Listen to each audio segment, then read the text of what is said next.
personne ne prenait réellement ces histoires au sérieux. Un jour, un jeune homme hérita de cette maison après le décès d'un membre éloigné de sa famille. La demeure était immense, silencieuse et remplie de vieux meubles recouverts de draps blancs.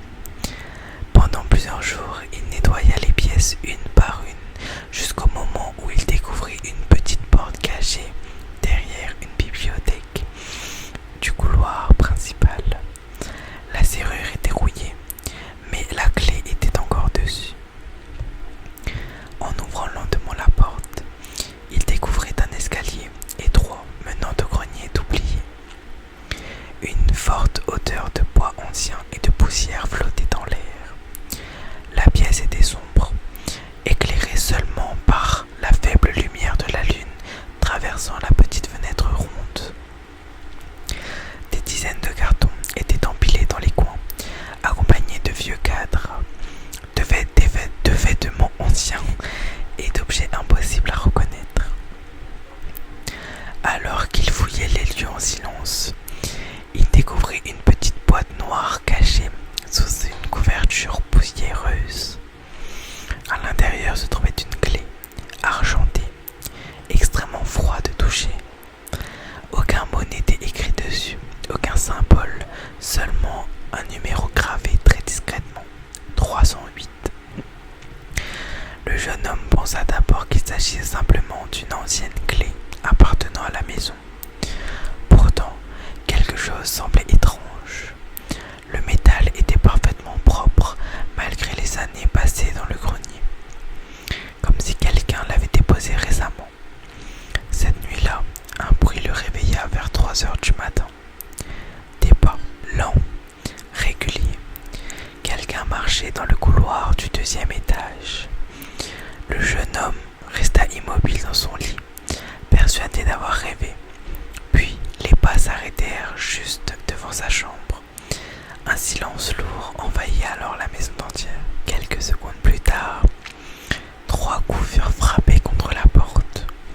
Très doucement, le jeune homme sentit immédiatement un frisson parcourir son dos.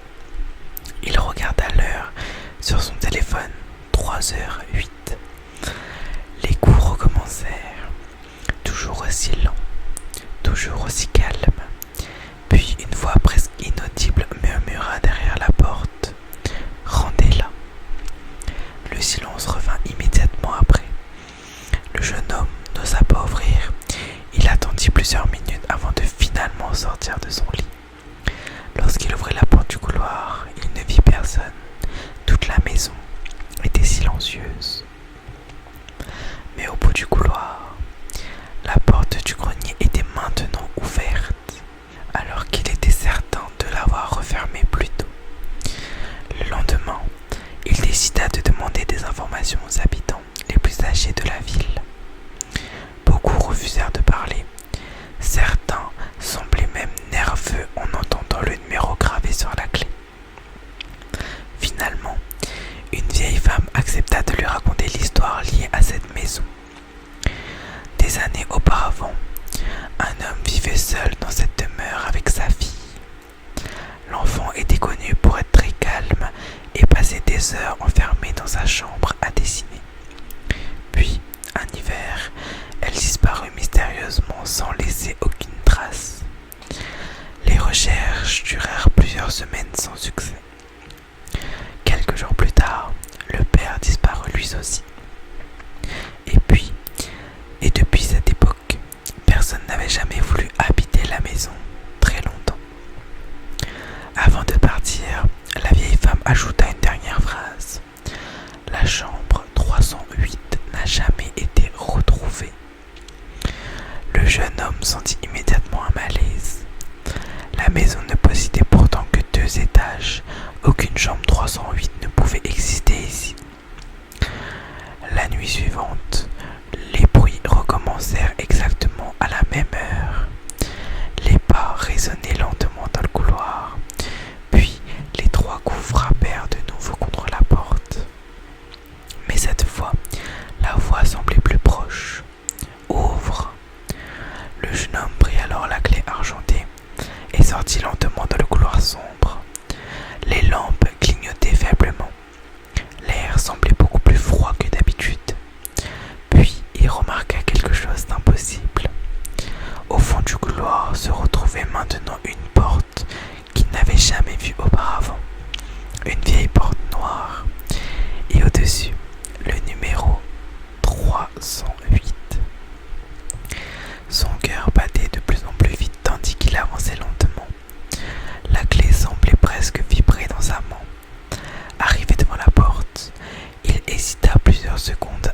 serrer la clé dans la serrure. Un déclic résonna immédiatement. Puis la porte s'ouvrit toute seule. La pièce derrière semblait immense et plongée dans une obscurité totale. Pourtant, une petite lampe éclairait faiblement le centre de la chambre. Les murs étaient recouverts de dessins d'enfants représentant toujours la même chose, une silhouette noire debout devant la maison. Au milieu de la pièce se trouvait une petite fille assise sur une chaise, immobile. Ses longs cheveux cachaient entièrement son visage. Le jeune homme voulut reculer, mais la porte derrière lui venait de se refermer brutalement. La petite fille leva alors lentement la tête. Ses yeux étaient totalement noirs. Puis, elle murmura calmement: « Tu as enfin retrouvé la clé. » J'espère que cette petite histoire t'aura plu. N'hésite pas à liker, commenter, partager et à t'abonner avec la petite cloche de notification. Moi, je te fais plein de gros bisous et je te dis à la prochaine.